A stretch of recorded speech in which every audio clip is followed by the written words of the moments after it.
So the question of the day is, were we watching a Senate hearing or social engineering? Mike, how you doing?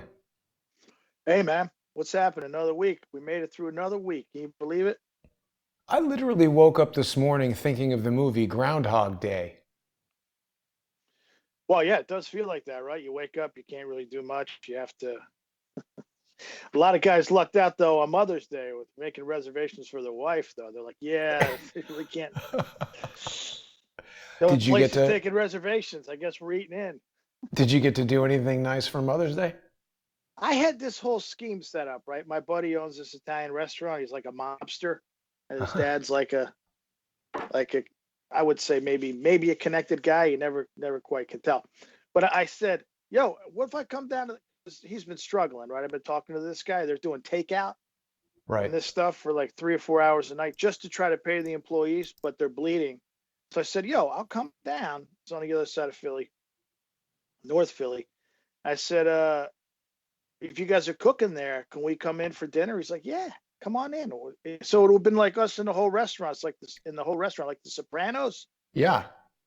And my kid's like, I don't know about this. This sounds kind of crazy. This sounds like someone's gonna get whacked. You got a gun taped in the bathroom. Right. I got a gun taped to the toilet. And so I had this whole scheme set up. Like we slide in there. The guy makes this thing called Steak Diana. It's unbelievable, Mm-hmm. this place. Hmm. Michael's restaurant in Philly, in North Philly. And I'm like, and they cook at the table, and then they come out with this dessert. They cook. It's crazy, right? And I've said this would be cool, especially if you have the whole restaurant. You don't got to worry about social distancing and this whole schemes they got cooked up. It didn't pan out, and then I don't Didn't even take. get any credit. I don't even get any credit for coming up with it. It's like Yeah. waste of my time. So these are the things I do in my 26 minutes of free time a week. Is this the place, Mike? I think we've seen it before. Is this it, Michael's restaurant? No, No. no, that's All right. not it. Wait a All minute. right. Wait. Where's the front of it at? That doesn't matter. Is He's that in it? Morrisville. No. Morrisville. That's All right. Not it. Morrisville. Yeah. I'm trying to give him a plug. But this is a Uh, serious deal. People's businesses are struggling, suffering. People are, really working hard to try to keep them open. And meanwhile, all these government dopes who are getting paid no matter what, they're sitting in their houses. It was so funny to see. I don't know if you got a chance to watch too much of the Senate hearing, but it's basically yeah. I every, watched it. It was like a circus. well, it's like a bad podcast, right? You got It's Fauci like, in his what's house. going on? Fauci's got like a 50. The guy's worth millions. He's got like an AOL dial-up. Yeah, really ridiculous. I think they try to make it look like they don't know what they're doing on purpose. Yeah. Fauci's in the postmodern professor's office there. He looks like he's probably marking up papers. That's probably his wife's hangout. He's probably got some secret lair in the basement that connects into the there's like a tunnel to Bethesda to the National Institute of Health or wherever he's got, so they make it look like very pedestrian, like, oh yeah, he's a pretty much a simple guy. The guy is making all kind of money through the years. I've asked some people, how come these guys don't have to file financial disclosures? Oh, ooh, that's private. Private. Oh, We're paying this guy with our money. How's it private? I want to know all the side deals this guy's in on, all the right. patents he has, and all the vaccines he gets kickbacks on that are legal kickbacks, by the way. And, oh no, that would be a violation of his rights. What? Violate? But it's okay to stick sugar water or battery acid in my kid's arm, right? I mean, who knows what these guys are cooking up next? This Well, we're vaccine learning some situation. stuff about that, Mike. We spoke with Dr. Andrew Kaufman on Monday on Light on Conspiracies with Ole Damagard, and I've become really interested in this nanotechnology angle because, we've spoken quite a bit about Charles Lieber, how he was Yeah. arrested and he's been indicted. He was an expert in nanotechnology, and I think that this is a field that's not really well understood, certainly not by lay people, but even doctors, I don't think really understand what this technology is capable of. Charles Lieber and his group were developing transistors that were smaller than viruses. So that means microscopic computer components could be somehow injected. I mean, people who've been getting these flu vaccines for the past 10 years, how do we know what's in them? Dr. Kaufman spoke about some Italian scientists who had purchased a lot of vaccines and looked at them under electron microscopes. They found nanoparticles in the vaccines that they said were caused by burning coal and various contaminants in the environment. The Italian doctors were primarily concerned with how these foreign substances could affect your health. They said they could get into your lungs and get into your blood, cause blood clots in the brain, etc. These are passive, just microscopic particles. What I'm talking about in the case of Charles Lieber and his group with nanotechnology is along the lines of what we saw in this Harvard Magazine article that I think we spoke about on your show last week. They're talking about transistors the size of viruses that could go into your cell. Harvard Magazine is telling us in 2011 that, you could signal an immune cell to generate antibodies with one of these things. Doesn't that mean that they could also signal a cell to do something that would cause cell death? This is like Star Wars. I told you, it's like it's out of control. It's like Protocol 66. Oh, okay. Now we got the stuff inside their body now activated, and do whatever you want with it. It's and Harvard writes about this like, oh, this is going to be crazy, and it's all possible. Yeah, it's possible because the guy running your chemistry and biology department is the guy making the stuff. Right. Lieber. Tiny electronic devices. You can read this article, Liquid Computing in 2001. I mean, it makes sense that Bill Gates would be all over a technology like this. And I mean, don't get me wrong, Mike, I could see a lot of beneficial applications for technology that puts things inside our body that can affect cells. Maybe this is the next wave of vaccines, but it's like any technology, if it's used by evil people, it could kill. We've heard from Fauci that this vaccine that they're proposing, that they've already announced, they're going to start manufacturing before they even know if it works or not. Stupidest plan I've ever heard for anything, but it's an RNA. Seems like a good idea. Right. They say it's going to trigger your DNA to do something. It doesn't work like a traditional vaccine where a dead or an impaired version of the virus is introduced to your immune system so it can develop an immune response. This is going to tickle your DNA to get it to do something that they don't know if it's going to work or not, and they're going to force everybody to do this. It's absurd. You'd be better off making a beer bong at the hardware store and guzzling antifreeze at this point. Probably. Than you would trusting these people. They're going to cash in. Don't kid yourself. Gates is going to cash in on this. Now he's on the supply end of this. He's been on the contributing, the charity, quote unquote, charity end of it for decades. And now he wants payback. They always do. All these quote unquote guys that are all about charity and philanthropic causes. Yeah. Until it comes time for them to make all their money back in a one fell swoop. So he's on the supply end of this. And you talked about just earlier, if you have this kind of technology and it's in the hands of good people, bravo. What happens when it's in the hands of a maniac like Gates, who thinks he's some kind of a cyber electronic messiah who's here to save the earth? I mean, Jesus Christ, right? No pun intended. I mean, I'm saying a prayer to the real Jesus Christ, not the Silicon Valley Jesus Christ out there who thinks he's Jesus Christ superstar. I mean, this guy is dangerous. I've talked to guys. I've talked to guys in the federal apparatus that probed him along with the Clintons, and they said, this guy is not right. Something's off about this guy. He's not a normal guy. He's completely maniacal. And, I don't knock folks for having challenges and things like that because I'm a father of a kid who has special needs. But come on, man. I mean, this guy, there's something way off about this guy. He's not a regular guy, so to speak. I think he has some issues, and not that there's anything bad about that, but there is if you try to like cover it up, hide it. And then there's also a lot of things that a lot of character issues, not character issues, but I would say byproducts of somebody who has challenges like this that they don't make exactly the best decisions in life in a lot of instances. So it's disturbing that this gentleman is in charge of now vaccines. I mean, there's talk in the White House about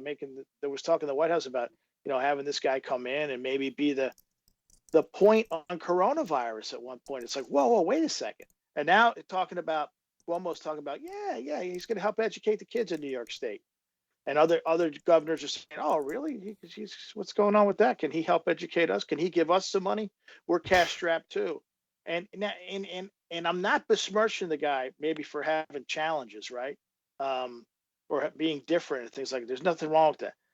What I'm saying is, some of these things, when you talk to the guys who have been up and close to this guy and have worked with him, I don't know if they interrogated this guy or what, or talked to his lawyers or what, having to deal with the Clinton Foundation. But these guys literally tell me this guy is off his rocker. So that's what I'm using as a frame of reference. I'm not slighting someone who has challenges, because, again, I'm a father of a child who has challenges, and I'm very sensitive to that. But when these guys tell you that, and the guys who tell me this aren't people who are like versed in people who have challenges or disabilities, right? So they're saying, hey, this guy's off his rocker, right? There's something wrong with him. So you have to like kind of run that through your own personal filter. But I'm saying that because it makes him a little bit even more unpredictable, based on the information that I've got, and plus the information is in the public domain.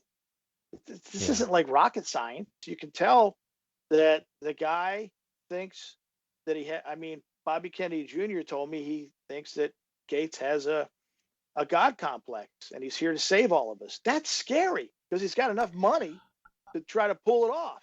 Well, I disagreed with Bobby Kennedy's evaluation. I don't think it's a God complex. I think he's simply a megalomaniac who wants to control the world. We know he's a monopolist. He wanted to control the computer industry and was willing to do arguably unscrupulous and potentially even illegal things to do that. And I think he wants to monopolize humankind. He wants to control everyone. You guys are on the same page. I'm probably not explaining his position well enough. No, I heard him say it. He said that it's a God complex. Yeah. So we don't get thrown off the internet right now. Or at least give me another month before I get thrown off the internet. But it's scary, and he's greased.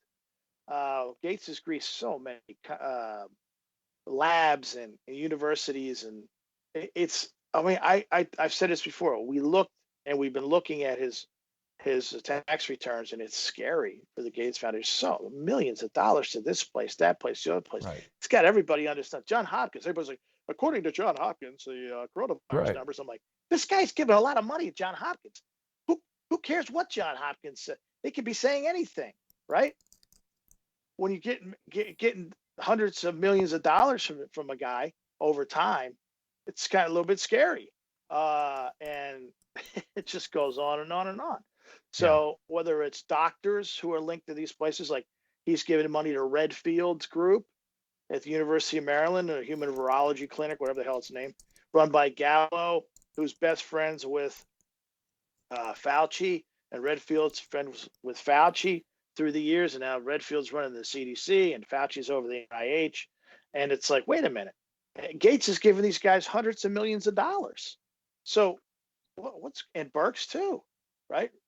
Birx, who ran and was a top dog at the Global Fund, it was part of a criminal investigation by the IRS, CID, and the FBI, including Birx's role there. What is she doing in the White House?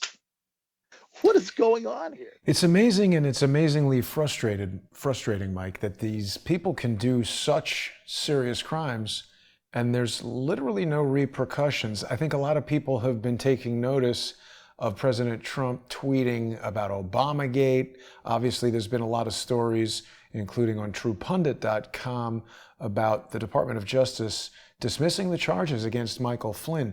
Brazen how Barack Obama calls this a travesty of justice, when in fact, the information that was used to throw the case out came directly from the investigation. This is the proper service of justice, that everybody in America should be relieved that this finally happened, but they're digging in.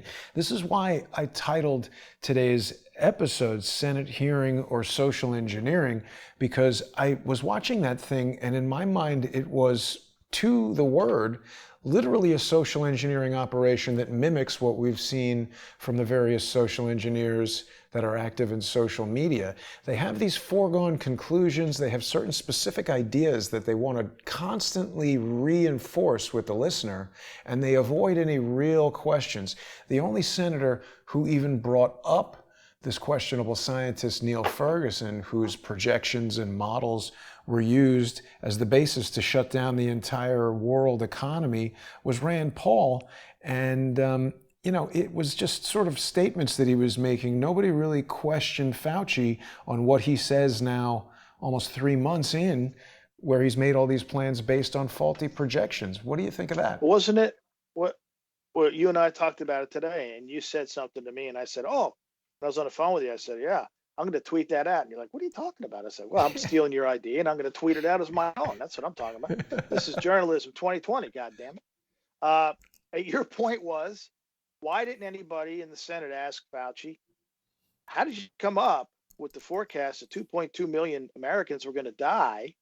Where did you get your numbers? Nobody even asked him that. I mean, Right, so this isn't a Senate hearing. This is like a PR stunt right. to maintain the status quo control. I mean, let's just go all the way back to the beginning, because we tend to get lost in the fog of things. This started out, Trump started out, and everybody, look, you just got to chill out for 2 weeks so you don't die. Otherwise, everybody's going to fucking die. We're like, okay, well, I could stay at home for 2 weeks. I got some stuff to do around the house. And then 2 weeks is a month. Then two weeks becomes 6 weeks, 8 weeks, 12 weeks, 16 weeks. I mean, they're talking to California down in Los Angeles today. They're not going to even probably open up anything till after July. It's crazy. So you have to look back. And this goes back to something I've talked about through the years. You give these people an inch and they take a foot. You give them a foot, they take a mile. You give them 2 weeks, right? There's like a different language in Washington, D.C. Yeah. If you say, I need 50 billion, you really need 300 billion. If you say, give me 2 weeks, you're really talking about 3-4 months, right? They're not honest people. They don't speak honest to us. And now they're screwing up all of our lives out here, especially folks who own small businesses, which is really the engine that drives America. And we still don't know what the hell's going on. So, and now you're going to see pushback. I've talked about this for a long time. People have had it.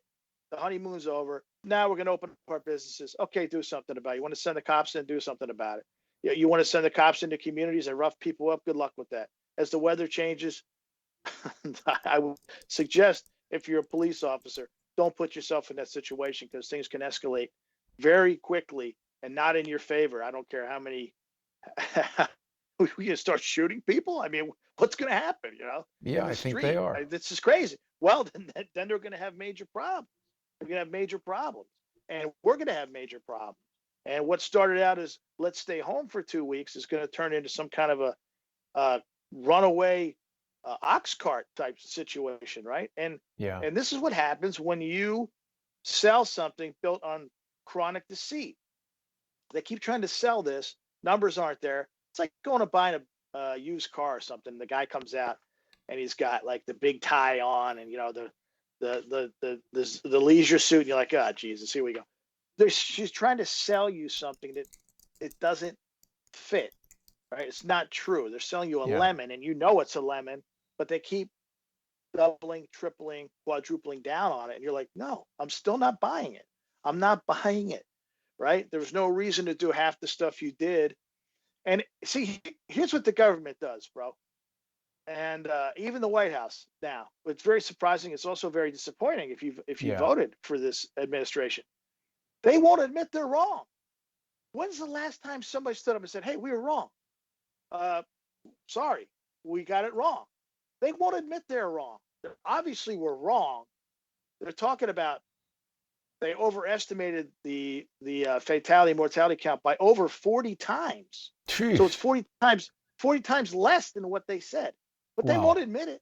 They won't admit it. So but people out here, like, we deal in reality. Main Street deals in reality, and we deal in tangible facts. We know, wait a minute. They not only missed it by a little bit, they missed it by miles. and they won't say they're wrong, and then they keep clamping down here, and then there's going to be friction. It's human nature. You can't push people around like this. Mike, we're going to be getting into an in-depth conversation about this and other topics when we begin our sponsor-exclusive show on patreon.com/truepundit, patreon.com/crowdsourcethetruth, and subscribestar.com/crowdsourcethetruth. It's going to be just 10 minutes from now. And this is really an important way that you and I prevent outside influence from suppressing any stories, any information that we might want to talk about. You brought forward a really important fact in your interview on the incredibly popular Thomas Paine podcast. You were speaking to Robert Kennedy Jr., and he told you that despite having essentially a lifelong personal friendship with Roger Ailes, when Bobby Kennedy Jr. wanted to appear on Fox to talk about some of the political abuses that were leading to laws that were allowing pharmaceutical companies to introduce vaccines that might not be properly tested, could be causing injuries, Roger Ailes flat out told Bobby Kennedy that he can't do that because pharmaceutical companies are the largest sponsors of Fox News, and he'd be fired. 70% of the, that's what he told. Right. Told Bobby Kennedy, and it's it's really enlightening when you start to talk about these folks who are really plugged in, and you think that, oh, Fox is my friend. Yeah, Fox. Come on, man. So, but Bobby Kennedy says that guys like all the guys on Fox and Anderson Cooper, they're just pharma pimps. Those are my words. He says they're pharma sales reps. Right. That Anderson Cooper's show, Anderson Cooper 360, whatever the hell it's called, is sponsored by Pfizer and all these and Merck and Glaxo. They sponsor Fox, so they won't let him on. He's banned. He's basically banned from Fox unless they want to talk about his deceased father who was assassinated, or his. I'm sure he can't go too deep into that topic either, or he'll be shut down. But this is the reason why you and I have created these sponsor-exclusive shows on Patreon and Subscribestar. It allows people to buy back their right to listen to and contemplate information that perhaps is not what a corporate sponsor would want them to hear. So it's very important that viewers of the show become sponsors. We're going to be getting underway in just under 10 minutes on patreon.com/truepundit, patreon.com/crowdsourcethetruth, and subscribestar.com/crowdsourcethetruth. We got to get you onto Subscribestar. I was talking with their CEO, and they've just implemented a new system that actually allows people to purchase gift subscriptions and things like that. So yeah, I like that. It's still new, and I'm trying to get it all worked out and set up, but we do have one sponsor on Crowdsource the Truth who's utilized that system, and it's a great way for existing sponsors to share this information with family members and friends. So I'll see you on there in just a little more than 5 minutes, Mike. Yeah, we got a lot of stuff to talk about, man. We might even break a little news. You never know what's going to happen on Tuesday night. Sounds good. Thanks, everybody, for watching. We'll see you on Patreon and Subscribestar.